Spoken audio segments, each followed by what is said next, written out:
Manuel Valls, bonjour. Bonjour Jean-Pierre Elkabbach. Merci d'être avec nous sur Europe 1. Il a donc suffi d'une tribune dans le Figaro pour que, président de la République en tête, vous montiez tous sur le front comme un seul homme. Est-ce que Nicolas Sarkozy vous fait encore à ce point peur?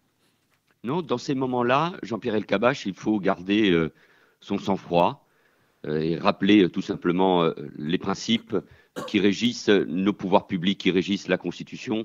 Le président de la République, François Hollande, l'a rappelé hier soir. C'est exactement ce que vous demande Nicolas Sarkozy, de ne pas bafouer les principes sacrés de la République.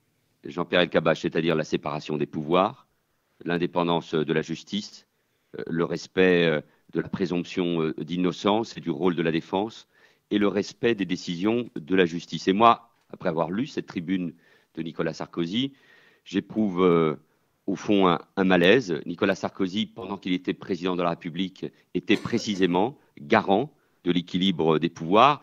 Et on attend d'un ancien chef de l'État des paroles d'unité. Et là, permettez-moi de vous le dire très sereinement, ce sont des paroles de division, de confusion, des mots violents et outranciers qui traduisent une absence de sérénité et de mesure. On ne peut pas comparer la France à une dictature. On ne peut pas comparer la police et la justice française à la Stasi. On ne peut pas mettre en cause les magistrats. On ne peut pas mettre en cause, quand on a été en plus ancien président de la République, quand on a été président de la République, quand on est un ancien président de la République, on ne peut pas mettre en cause les décisions du Conseil constitutionnel. Alors, Monsieur Valls, vous avez défini les principes idéaux de la République et un fonctionnement idéal des institutions. Mais vous savez bien d'abord que Nicolas Sarkozy ne s'en prend pas à l'immense majorité des magistrats et des policiers. Et puis, pour répondre sur le ton de la sérénité, Nicolas Sarkozy est traité de voyou, Patrick Mennucci, de dealer Bruno Leroux, de racaille d'État, Richard Ferrand, député PS du Finistère, de pervers par Michel Sapin. Est-ce qu'il n'a pas le droit d'être indigné, blessé, sans vouloir le défendre? Mais est-ce qu'il devait rester silencieux? Non, mais Nicolas Sarkozy a le droit de se défendre, bien évidemment. Donc il est attaqué en respectant les principes. Vous savez, moi, je n'ai jamais versé dans l'anti-sarkozysme. Et à la place qui est la mienne, je dois garder du sang-froid et précisément la discipline qui est le respect des principes que le chef de l'État a rappelés il y a quelques heures. Les Français traversent un moment difficile. Ils ont besoin de repères. Et rappeler les principes républicains, pour le républicain que je suis, c'est évidemment tout à fait essentiel. Et c'est pour ça qu'à la lecture de cette tribune, j'éprouve un grand malaise. La République, c'est ce que nous avons de plus cher. Il faut la chérir. Jean-Pierre Elkabbach, il faut la chérir, la protéger, jamais la violenter. Et nous avons le sentiment, et j'ai le sentiment, en lisant ce texte, que Nicolas Sarkozy, pris par une forme de rage, veut tout détruire pour se protéger. Pour se protéger de quoi? Donc, je ne le sais pas, c'est à la justice de le dire. Bien. Nicolas Sarkozy a le droit à la présomption d'innocence, mais il n'est pas au-dessus des lois. Et il a dit, je ne veux pas être au-dessus des lois, il ne peut accepter d'être en dessous des lois. Est-ce que vous condamnez les fuites d'écoute téléphoniques, Monsieur le ministre de l'Intérieur? Mais bien sûr. Est-ce que vous enquêtez parmi les policiers pour qu'elles cessent? Parce qu'on peut se demander comment le journal Le Monde, Mediapart et d'autres journaux peuvent obtenir le contenu des écoutes. Certains disent si ce n'est pas par les policiers. Mais, Monsieur Elkabbach, les écoutes sont décidées par des magistrats indépendants, par les juges d'instruction. Les policiers qui travaillent... Donc, ce n'est pas les policiers, ce sont les juges. Les policiers qui travaillent sous l'autorité de ces magistrats. Et vous ne me ferez pas descendre dans cette boue et dans ce débat qui vise précisément à tout rabaisser, à mettre en cause le travail de la justice. Jean-Pierre Elkabbach, à mettre en cause le travail de la justice et des policiers.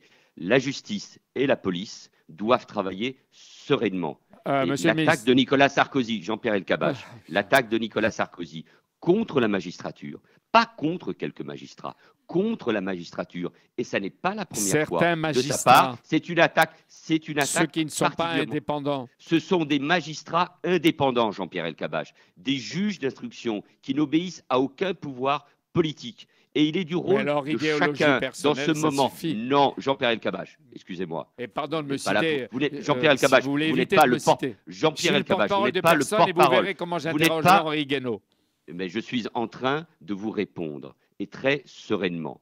Il est important, et je vous cite parce que je ne vous vois pas, ce qui est évidemment tout à fait moi aussi, j'en souffre. C'est une manière pour moi d'avoir une relation plus directe avec vous. Je rappelle les principes, et quand on a été chef de l'État, on les respecte. On ne met pas en cause ainsi les magistrats, la police et le Conseil constitutionnel. Monsieur le ministre de l'Intérieur, votre argument, je ne veux pas vous faire souffrir, mais votre argument qui ne passe ni dans l'opinion ni chez les politiques, c'est que vous avez appris l'existence des coups de Sarkozy-Herzog en lisant Le Monde. Personne ne croit que de tous les ministres de l'Intérieur de la Ve République, vous seriez, vous, avec le tempérament que vous avez, le moins informé et le moins renseigné. Comment ça se fait?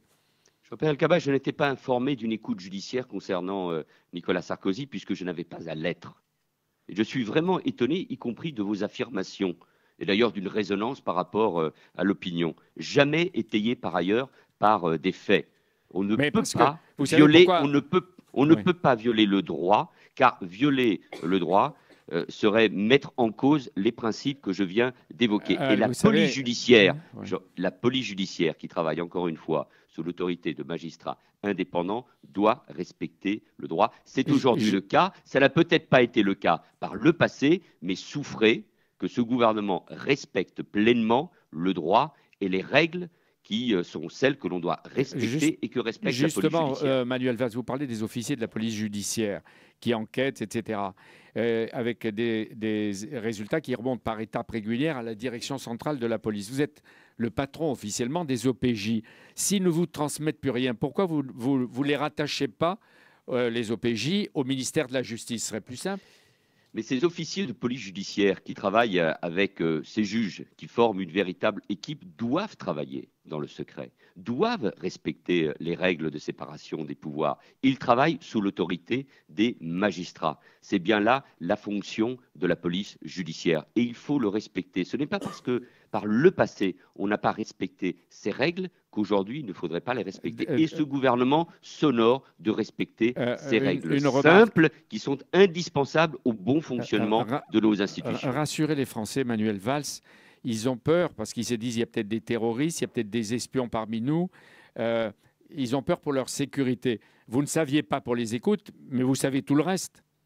Mais vous êtes en train de confondre ce qui est de l'ordre du travail des juges avec des officiers de la police judiciaire et ce qui est de l'ordre, évidemment, de la lutte contre l'insécurité, le crime organisé ou le terrorisme. Ne confondez pas les choses, ou plutôt ne faites pas semblant de confondre les choses. Pardon de vous interrompre, Jean-Pierre Emmanuel Valls, mais je vois quand même Henri Guénaud qui est avec nous dans le train européen des municipales, qui prend beaucoup de notes, qui s'agite un peu sur son chien. Je crois qu'il a 2 ou 3 choses à vous dire, monsieur le ministre de l'Intérieur, si vous permettez. Excusez-moi, monsieur Soto. Nous avons prévu une interview du ministre de l'Intérieur sur un certain nombre de sujets. Il n'était pas prévu d'organiser un débat ce matin. Je réponds à vos questions de la manière la plus précise. Mais on entendra tout à l'heure Henri Guénaud va répondre dans un instant. Voilà. C'est dommage pour le débat. Monsieur le ministre de l'Intérieur. Monsieur Soto, il ne sert à rien de créer du spectacle sur des sujets graves alors qu'il y a une telle attaque contre nos institutions. Monsieur le ministre de l'Intérieur, à propos des municipales, les derniers sondages indiquent, Manuel Valls, qu'entre la droite et la gauche, l'écart se creuse à l'avantage de la droite. Ce matin, vous nous dites que votre ennemi, c'est le chômage ou Nicolas Sarkozy? Nicolas Sarkozy a au fond signalé que son ennemi, c'était les institutions qu'il doit chérir. Et l'action de ce gouvernement est tournée résolument dans la lutte contre le chômage. Et ma mission, c'est de protéger les Français, c'est de lutter contre l'insécurité, c'est de lutter contre le crime organisé, c'est de prévenir le terrorisme. Voilà quelle est la mission. Pour ces élections municipales, attendons, respectons sereinement le choix des Français. Dimanche et dans 8 jours, ils devront désigner des équipes locales pour leurs projets, pour les villes et les villages. À bas l'abstention, ça on peut être d'accord. Mais dans une démocratie, nous en avons parlé ce matin, le plus important, c'est de participer et ensuite de respecter le choix de nos compatriotes. Merci d'avoir été avec nous. Merci à vous. Donc on va passer.